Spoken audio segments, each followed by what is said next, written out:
नमस्कार, मैं हूं आपके साथ अनुष्का और आप देख रहे हैं एमपी फर्स्ट न्यूज। आज परछाई भी एक क्षण के लिए छोड़ देती है अपना साथ। साथ में केवल एक ही दिन होता है जब यह घटना घटती है। जिवाजी वेधशाला में यह घटना शंकु यंत्र के माध्यम से दिखाई गई।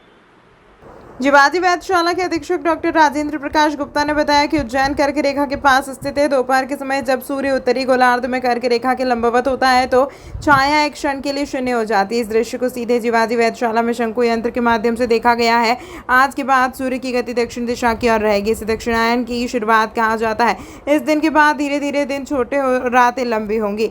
23 सितंबर को दिन और रात बराबर होंगे। ऐसा इसीलिए होता है क्योंकि सूर्य के चारों ओर अपनी कक्षा में पृथ्वी की स्थिति और ग्रीष्म संक्रांति के दौरान उत्तरी ध्रुव के सूर्य के सबसे करीब होने के कारण होता है। सूर्य की किरणें उत्तरी गोलार्ध पर अपने सबसे सीधे कोण पर पड़ती हैं, जिसके परिणाम स्वरूप दिन के उजाले की अवधि सबसे लंबी होती है। से आज का दिन काफ़ी महत्वपूर्ण रहता है क्योंकि हम सभी लोग जानते हैं कि पृथ्वी सूर्य के चारों ओर 23.5 डिग्री झुकी हुई स्थिति में परिक्रमा करती है, जिससे सूर्य हमको कर्क रेखा से मकर रेखा के बीच गति करता हुआ दृष्टिगोचर होता है। 21 जून को सूर्य कर्क रेखा पर लंबवत होता है।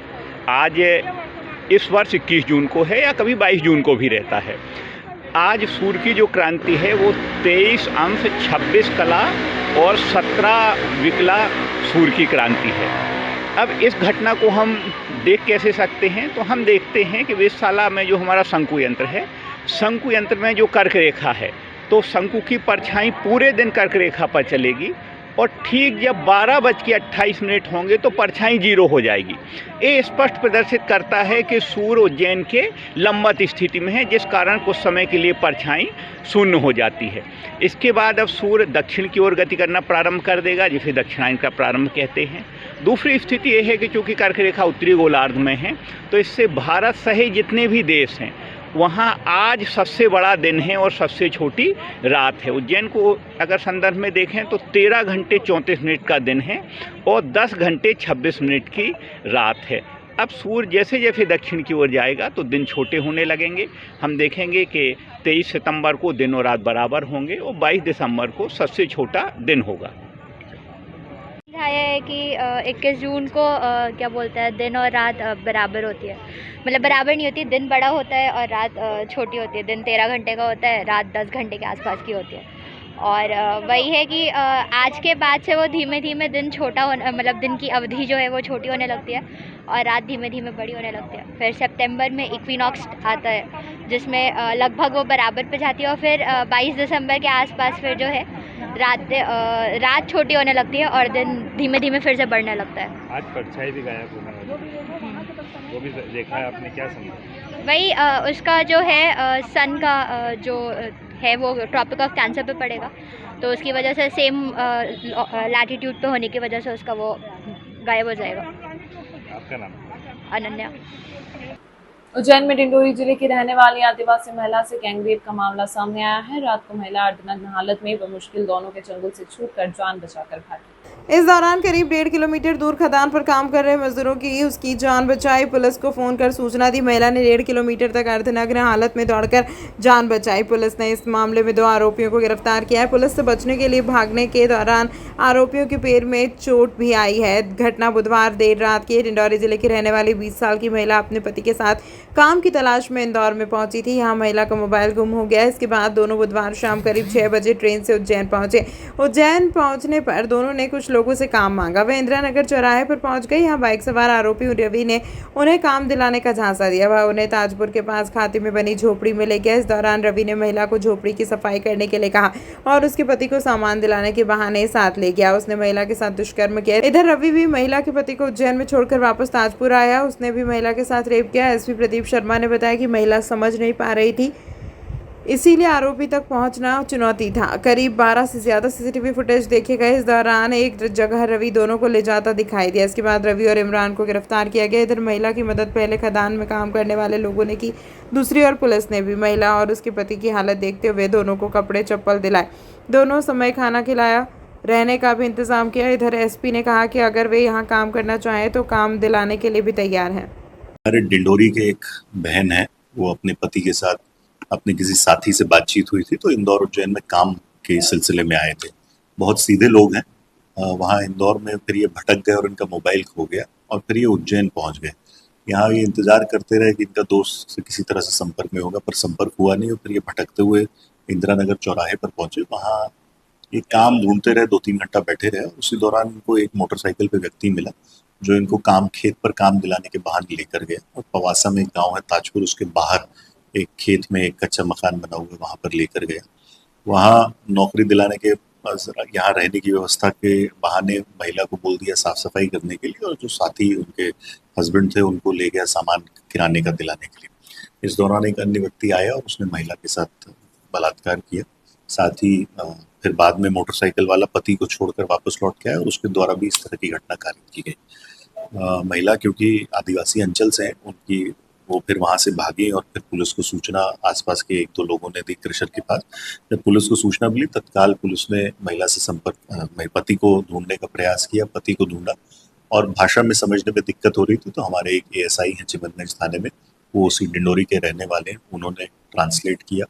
उसके बाद महिला की पूरी रिपोर्ट सुनी गई। मामला बहुत ही गंभीर था, इसलिए तत्काल इसमें रात में ही टीम गठित की। पूरी रात सीएसपी साहब, थाना प्रभारी, हमारा लाइन का बल, एडिशनल एसपी सभी मौके पर थे। क्योंकि महिला को इलाके के बारे में कोई जानकारी नहीं थी, पति को भी जानकारी के बारे में कोई इलाका नहीं थी, तो पूरी रात इसमें तफ्तीश की गई। कई जगह के कैमरे जहाँ पर लोग बंद करके जा चुके थे उनको बुला के कैमरे दिखवाए गए और बहुत मुश्किल 18-19 लोगों से पूछताछ करने के बाद 2 लोगों को उसमें चिन्हित किया जा चुका। अभी दिन में उनके पकड़ने के लिए टीम गठित की गई थी और वो श्री के जंगल में जब भाग रहे थे तो उस दौरान दोनों जो आरोपी हैं उनको गिरफ्तार किया गया। दोनों आरोपियों को चोट आई है, दोनों को इलाज के लिए अस्पताल ले जाया जा रहा है। जो पति पत्नी है वो हमारे पास सुरक्षित है और उनके न्यायालय में बयान कराए गए हैं।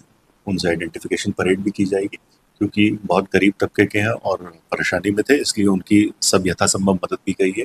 उनको भोजन की व्यवस्था भी की गई है, कपड़े और जूते चप्पल वगैरह भी हम सब व्यवस्थित कर दिया है। अभी इसमें हमारा प्रयास है कि अभी उनसे हम बात करेंगे हमारे ट्रांसलेटर के माध्यम से और उनकी जो यथासंभव जीवन में भी मदद है, अगर नौकरी से रिलेटेड है या उनको घर पहुंचाने से रिलेटेड है, तो कल सारी कानूनी कार्रवाई के बाद उनको उस मुकाम तक भी पहुंचाया जाएगा। उज्जैन में पेयजल की समस्या अब अपना विरोधी स्वरूप लेने के अंतिम छोर में है। अब क्षेत्रवासियों ने पार्षदों को घेरना शुरू कर दिया, जिसको लेकर अब पार्षद क्षेत्रवासियों को पानी न मिलने का कारण अधिकारियों की लापरवाही बता रहे हैं। उज्जैन में पेयजल समस्या से लोग जूझते हुए नजर आ रहे हैं। लोगों ने अब क्षेत्रीय पार्षदों को घेरना शुरू कर दिया है। कई लोग तो बर्तन लेकर पार्षदों के घर तक भी पहुंच गए हैं। यही कारण है कि अब पार्षद एकजुट होकर पीएचई के अधिकारी पर क्षेत्रवासियों को समय सीमा में पानी पर्याप्त मात्रा में नहीं देने की बात कह रहे हैं। पार्षद हेमंत गहलोत एवं गब्बर भाटी का कहना है कि अधिकारियों की लापरवाही की वजह से 3 दिनों से पानी लोगों के घरों तक नहीं पहुंचा है। वहीं अगर अधिकारियों से टैंकर की मांग की जाए तो वह प्रतिदिन 2 टैंकर ही देते हैं। ऐसे में पानी की पूर्ति नहीं हो पाती। पार्षदों का कहना है कि गंभीर में फिलहाल पर्याप्त पानी है। पानी न मिलने की शिकायत करने पहुंचे पीएचई कार्यालय पर संजय चौहान ने कहा कि यहां कोई भी अधिकारी द्वारा उचित जवाब नहीं दिया जा रहा है। करीब 3 दिनों से हमारे वार्ड में पानी नहीं आ पा रहा है। ये क्या है, 33 नंबर वार्ड में 4 धाम मंदिर के पीछे नरसिंह घाट बस्ती है और वहाँ पर यानी पानी की बहुत समस्या है। हमारे नलों में पानी नहीं आ रहा है और उसकी कई बार शिकायतें कर चुके हैं हम, और हर बार शिकायत करते हैं, सीएम हेल्पलाइन तक शिकायत, और यहाँ पर अधिकारी बुलाते हैं और मिलते ही नहीं है। मैं अभी भी अधिकारी से मिलने आया था, फ़ोन लगाते हैं कि आप आके मिलो, और पानी की समस्या का हल नहीं हो रही है। और ये हमारे सीएम का गृह नगर है, उसके बावजूद भी हम लोगों को बहुत पानी की दिक्कत हो रही है। हम लोगों को पानी नहीं मिल पा रही है। और हमारे वार्ड के नहीं, शहर के 54 वार्ड में अधिकतर वार्डों की यही समस्या है कि लोगों को पीने के पानी के लिए अभी बहुत परेशान होना पड़ रही है। क्या नाम है आपका? मेरा नाम संजय सिंह चौहान है और मैं नरसिंह घाट कॉलोनी में रहता हूँ। हमारे वार्ड में 3 से 4 दिन से पानी बिल्कुल नहीं आ रहा है। जनता बहुत परेशान है। फिर भी मेरे वार्ड में बोरिंग है, हम बोरिंग से कुछ व्यवस्था कर रहे हैं, कुछ टैंकर से कर रहे हैं। बाकी पीएचई की जो हालत आज की तारीख में है, क्योंकि मैंने 1 साल पहले बोरिंग के टेंडर लगाए, टेंडर हो गए, वर्क आर्डर हो गए, सब कुछ हो गए, ठेकेदार काम करने को तैयार नहीं है। पीएचई से पूछो तो पाइप फूट जाता है, यहाँ हो जाता है। 4 दिन से मेरे वार्ड में पानी नहीं है। क्या कब तक विकल्प बताया महापौर ने? किसी अधिकारी को फ़ोन लगाओ तो वो कह रहे हैं कि हाँ जोड़ रहे हैं, पाइप फूट गया, जोड़ रहे हैं। कोई संतुष्ट जवाब नहीं दे रहा है। पानी की जो प्रॉब्लम है, उज्जैन शहर में 44 टंकी है और उसके भरने के लिए 2 पंप लगा रखे, जिसमें से एक ख़राब चल रहा है और वर्तमान में मुल्लापुरा के यहाँ लाइन फट गई थी। इससे हमारे वार्ड में 2 नंबर में पूरा बहुत लंबा चौड़ा वार्ड है, अंगारेसर से वाल्मीकि धाम तक, और पानी की इतनी किल्लत है कि धार्मिक क्षेत्र होने के बाद भी कोई पानी की व्यवस्था नहीं है। टैंकर मांगते हैं तो 2 टैंकर देते हैं। इस प्रकार से ये चल रहा है। फिर भी मैं ट्यूबवेल के माध्यम से मेरे क्षेत्र में जहाँ मोटर डलवा रखी है और वहाँ निजी में पैसे लगा के और खर्च करके ही बोर्ड है। मेडिकल प्रवेश परीक्षा 2024 देवी अहिल्या विश्वविद्यालय इंदौर में हुए पेपर लीक कांड के साथ ही मध्य प्रदेश में नर्सिंग घोटाले की जांच की मांग को लेकर शहर कांग्रेस कमेटी द्वारा टावर चौक पर बाबा साहेब की प्रतिमा के समक्ष धरना प्रदर्शन किया गया। इस दौरान सरकार और सीबीआई को सद्बुद्धि देने के लिए यज्ञ किया गया है। विधायक महेश परमार एवं नेता प्रतिपक्ष रवि राय ने जानकारी देते हुए बताया कि अखिल भारतीय कांग्रेस कमेटी द्वारा आज पूरे देश में नीट एग्जाम में हुई धांधली के विरोध में प्रदर्शन किया जा रहा है। इसी के चलते उज्जैन में भी शहर कांग्रेस कमेटी द्वारा धरना देकर प्रदर्शन किया गया, जिसमें बड़ी संख्या में कार्यकर्ता शामिल हुए। प्रदर्शन के दौरान ही कांग्रेसियों ने सरकार और सीबीआई को सद्बुद्धि केंद्र सरकार और सीबीआई को सद्बुद्धि देने के लिए यज्ञ किया और आहूतियां डाली। इस मौके पर कांग्रेस के वरिष्ठ जन एवं कार्यकर्ता बड़ी संख्या में उपस्थित थे। के द्वारा जिस तरह से नीट की पूरे देश का जो इफेक्टिव पेपर लीक घोटाला हुआ, आदरणीय हमारे नेता राहुल गांधी जी ने पुरजोर तरीके उठाया और देश के करोड़ों युवाओं के साथ धोखा, जो पढ़े लिखकर जिनके माता पिता मेहनत करके अपने परिवार के बच्चों को मुख्य धारा में लाना चाहते हैं, देश की सेवा में लाना चाहते हैं, लेकिन जिस तरह से भारतीय जनता पार्टी के शासनकाल में ये घोटाला हुआ, पहले देखा कि क्लेट घोटाला हो, जेई घोटाला हो, या मध्य प्रदेश का व्यापक घोटाला हो, देश की सरकार ने घोटाला किया। आदरणीय शहर कांग्रेस के अध्यक्ष के नेतृत्व में हमने सद्बुद्धि यज्ञ किया। देश की भारतीय जनता पार्टी की सरकार को भगवान सद्बुद्धि दे, भगवान महाकाल सद्बुद्धि दे, और जो देश के करोड़ों पढ़े लिखे शिक्षित जो हों, हमारे युवा है, हमारी पढ़ी लिखी बहन है, उनके भविष्य के साथ जो खिलवाड़ भारतीय जनता पार्टी कर रही है, उसका हम पुरजोर विरोध करते हैं। शहर कांग्रेस कमेटी के नेतृत्व में हमारे सभी वरिष्ठ नेता यहाँ पर उपस्थित है। ये हमारी मांग है। समस्त कांग्रेस पार्टी के नेता लोग आज हम लोग जो नीट एग्जाम और जितनी भी देश में एग्जाम हुई है, चाहे देवी अहिल्या विश्वविद्यालय हो, चाहे नर्सिंग घोटाला हो, उन सब की जांच के लिए सीबीआई को सद्बुद्धि दे, सरकार को सद्बुद्धि दे, इसलिए आज हमने हवन किया है और भगवान महाकाल से प्रार्थना करते हैं, यज्ञ नारायण देवता से प्रार्थना करते हैं, इन सबको सद्बुद्धि मिले। जय महाकाल। वट पूर्णिमा का विशेष महत्व। पति की लंबी उम्र की कामना और दीर्घायु के लिए महिलाएं पीपल और बरगद के पेड़ की करती हैं पूजा। ज्योतिष आचार्य पंडित श्याम गुरु ने जानकारी देते हुए बताया कि वट सावित्री का पर्व मनाया जा रहा है। वट सावित्री पर सुहागिनें अपने पति की लंबी आयु के लिए व्रत रखती है। वट सावित्री के वृक्ष के साथ सत्यवान और सावित्री की पूजा भी की जाती है। साथ ही विधि विधान के साथ पूजा करके वट सावित्री व्रत वट वृक्ष के नीचे कथा सुनी और सुनाई जाती है। वट सावित्री व्रत कथा के पौराणिक महत्व पूजा करती महिलाएं उपवास रखकर बरगद और नीम के पेड़ की पूजा करती आ रही हैं। पूजा करने से घर में हो रही अकाल मृत्यु से भी जातक को निजात मिलती है। पंडित श्याम गुरु के अनुसार मान्यता अनुसार वट सावित्री के दिन बरगद के पेड़ पर यमराज निवास करते हैं। इससे विवाहित स्त्रियां अपने पति की लंबी आयु के लिए यमराज से प्रार्थना करती हैं। बरगद पेड़ की छाल में भगवान विष्णु, जड़ में ब्रह्मा और इसकी शाखाओं में भगवान शिव का वास करते हैं। क्या दिवस है? स्कंद पुराण के अनुसार आज की तिथि वट पूर्णिमा है, जो कि पति की दीर्घायु के लिए महिलाएं इस व्रत को करती है और पीपल के साथ ही विशेषकर बरगद के पेड़ की पूजा की जाती है, उसकी प्रदक्षिणा की जाती है ताकि उनके पति की आयु दीर्घायु रहे। पूर्व में सावित्री ने अपने पति के लिए इस व्रत को किया था, तभी से ये परिपाटी प्रथा जो है चलन में है। उनके पति सत्यवान थे जो कि अल्पायु थे। आज के दिन वट पूर्णिमा पर विशेष करके वट के वहाँ पर यमराज का वास भी होता है। तो जिस घर में अकाल मृत्यु सर्वाधिक होती है, अगर जातक आज के दिन उस स्थान पर जाकर के एक दीपक भी लगाए तो उस घर से अकालता का जो है अकाल मृत्यु का निवारण होता है। साथ ही भगवान यमराज की कृपा उस घर पर बनती है, साथ ही उस घर के जातकों की आयु दीर्घ होती है। इसे तो किस प्रकार से पूजा करती है महिला, क्या सामग्री से पूजा करती है? देखिए, विशेषकर पर महिलाओं द्वारा कंकु पूजा इत्यादि से वट का पूजन होता है। साथ ही दीप प्रज्वलित किया जाता है, इत्यादि सामग्री अर्पित करने के साथ ही पुष्प के माध्यम से, साथ ही पति की दीर्घायु की विशेष तौर पे वहाँ पर प्रार्थना की जाती है। आचार्य पंडित श्याम गुरु तीर्थ पुरोहित। महापौर ने की जोन क्रमांक 1 के सफाई मित्रों के साथ चाय पर चर्चा। शहर को स्वच्छ बनाने में सफाई मित्रों के बेहतर योगदान को लेकर उनकी समस्या सुनना बेहद जरूरी। उज्जैन नगर पालिक निगम में कार्यरत सफाई मित्र जो कि सुबह से शहर की साफ सफाई एवं स्वच्छता में पूर्ण निष्ठा एवं ईमानदारी के साथ लगे रहते हैं।